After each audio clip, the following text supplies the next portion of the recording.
Hey, what's up, everyone? For anybody that pays attention to a little bit of what I got going on in my life right now, my wife and I just had a beautiful baby girl, Camila. She came a little earlier than expected, so we have been attending to the affairs of having a preterm baby. Uh, Mama is healthy, baby is healthy, but taking a little bit of time off to um, put attention to family since family comes first. And I really hope that you enjoy some of these clips that Justin does for us here. And I'll be back soon. I will be interviewing Mark Claire from the Lions of Liberty podcast. We're trying to set it up. He's going to be in Texas at the end of the month, and we're trying to set up a one-on-one interview. If it doesn't work out in that way, then it'll just be a Zoom interview. But hopefully we can make that work. And if it does, then keep an eye out for that. And that'll be my episode coming back after baby Camila's early entry. But thank you for being patient, and I appreciate any support that you guys have, and send your prayers our way. Thank you.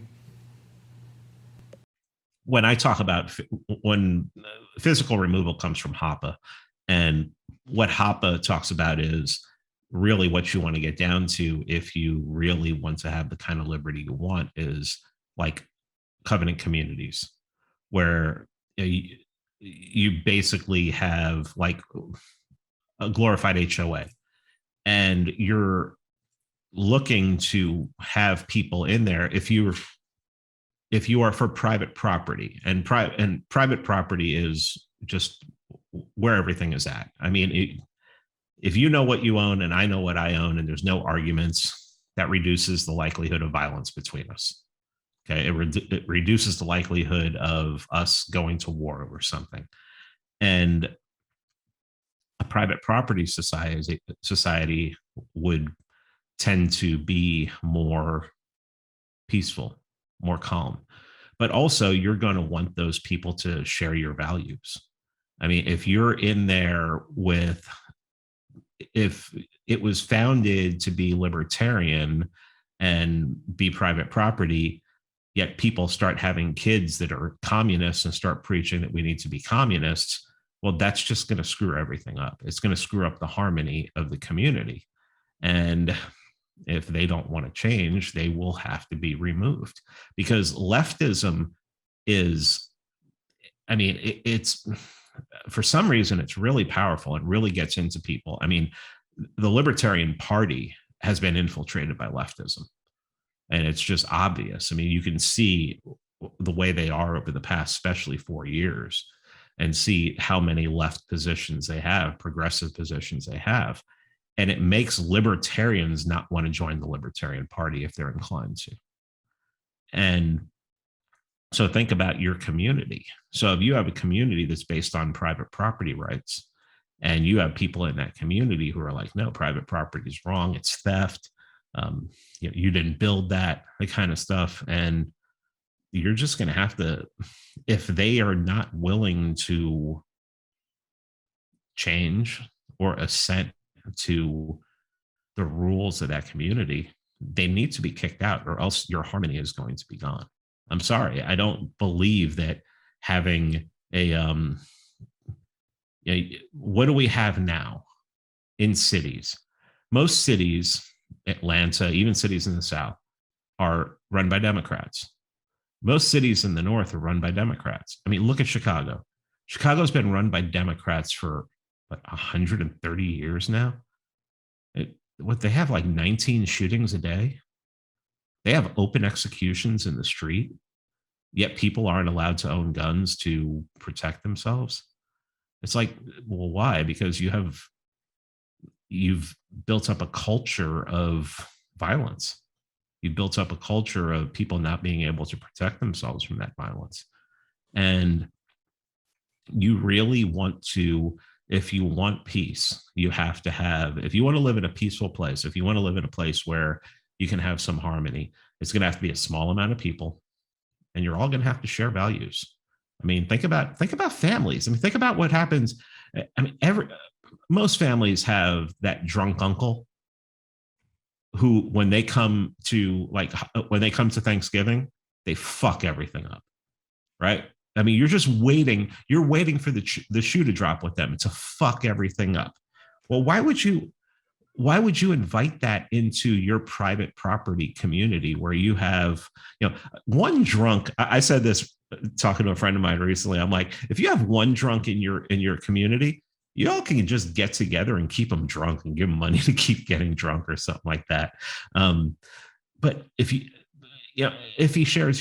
essence he shares your values, but if you have communists and you have leftists, how long before the violence starts? Just look at the streets last year. I mean, those BLM riots were not like right wing. Those weren't a bunch of people out there who were conservatives, who were right wings, who were Republicans. Those were Democrats. Those were communists, people who openly called themselves communists. They were socialists. They were democratic socialists. That's what you get. If you see any kind of right-wing violence happening now, it's a reaction to the left wing. But it's like you don't see like the right-wing factions in New York City, and there are. Do the right wing join the military and just go do other shit around the world to take that same edge off that maybe the left might have? You know what I'm saying? Like, I mean, do they? Does the right and do they both have their way of doing violence, but they do it in different venues? I mean, I'm just asking, Yeah, possibly. I mean, Doug Stanhope had this bit like 15, 16 years ago where he said that maybe the military is not so bad because a lot of people who join the military want to kill people, and people who join foreign militaries want to kill people, and then you just get them together on a field and you let them kill each other. But that would be nice if there weren't civilians in the way, but and also if we didn't have to pay for it. But I don't know, maybe, but at least they're not doing it in their home. I mean, I hate the fact that they would go and they would, want to kill for their country or something like that, especially when it's all bullshit. When foreign policy is all bullshit. This stuff could be handled with just trading with people openly instead of, dropping bombs so that Boeing and Lockheed and Northrop Grumman can get rich. And that's basically what the military industrial complex is. And President Eisenhower warned us about it when he left office in his exit address. But I mean, you're seeing, if recent history tells us anything, I mean, it's people on the left who are just, they can't be reasoned with. I can sit down. I don't have a lot in common with like the average, like flag waving, pro-military, pro-police, right-wing conservative, but you can have a conversation with them. They may get angry, if you start shitting on the police or something, or the military and everything like that, but they don't want to kill you. These people on the left want you dead if you don't agree with them. It's like Michael Malice says. He goes, they want you dead, but they'll settle for your obedience. And when you say left, you mean the political left, active left, or when you mean left, do you also mean left-natured people? Yes. Okay. All of it. Yeah. Okay, because I mean, because I would chaos. I would say that I have left tendencies, but I don't want to kill.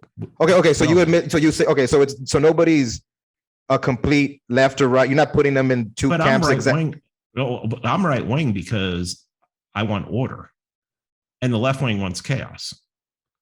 And what is the rejection of like natural hierarchies? They reject natural hierarchy. They reject family. They reject like a father, mother, child. They think that that's violence. I mean, look at Hillary Clinton. It takes a village. No, it takes an extended family to raise a kid. Grandma, abuelita, everyone in there. They reject that. They don't want that.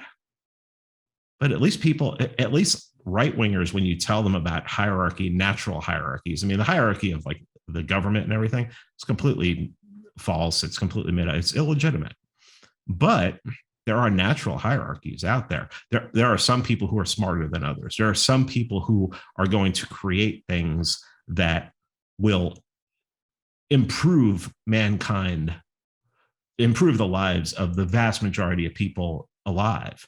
And those people should be, I mean, as long as they're not like evil people in their, personal lives, maybe they should be held up a little higher than the person who's burning down an AutoZone in Minneapolis. No, they should be held a lot higher.